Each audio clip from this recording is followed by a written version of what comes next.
Hello food lovers, ఆంధ్రాలో అయితే వర్షాలు కుమ్మేస్తున్నాయి కదా. మరి ఇలాంటి వర్షాలు వేడివేడిగా ఏదైనా చేసుకో అనుకోవడం వరకు బాగానే ఉంది, కానీ వెంటనే అంటే ఎలా బాస్? మినిమం ఒక 2 hours టైం స్పెండ్ చేయాలి. 1/2 kilo పెసరపప్పు తీసుకొని ఒక 1.5 hour నానబెట్టి పక్కన పెట్టండి. ఈ లోపు మనం బయట వర్షానికి కొంచెం ఘాటు కావాలి కాబట్టి అల్లం, ఎండుమిర్చి, కల్లుప్పు కచ్చాపచ్చ దంచేయండి. దాని తర్వాత ఉల్లిపాయ, పచ్చిమిరపకాయని సన్నగా తరిమి పక్కన పెట్టేద్దాం. ఇప్పుడు ఆల్రెడీ 1.5 hour నానిన పెసరపప్పుని తీసుకొచ్చి దాన్ని మంచిగా క్లీన్ చేసుకొని జాలీలో వేసేసి కింద ఒక గిన్నె పెట్టండి. ఎందుకనంటే పెసరపప్పులో ఉన్న వాటర్ అంతా కూడా ఫిల్టర్ అయిపోవాలన్నమాట.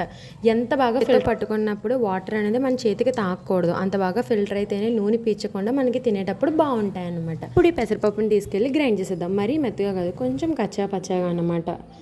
సో ఇలా గ్రైండ్ చేసుకున్న తర్వాత ఆల్రెడీ ముందుగా కట్ చేసి పెట్టుకున్నాం కదా, సన్నగా తరిమిన పచ్చిమిర్చి, ఉల్లి ముక్కలు, అలానే ముద్ద చేసి పెట్టుకున్నాం కదా ఎండుమిర్చి, అల్లం, కల్లుప్పు వేసి ఆ ముద్దని కూడా ఇందులో వేసేద్దాం.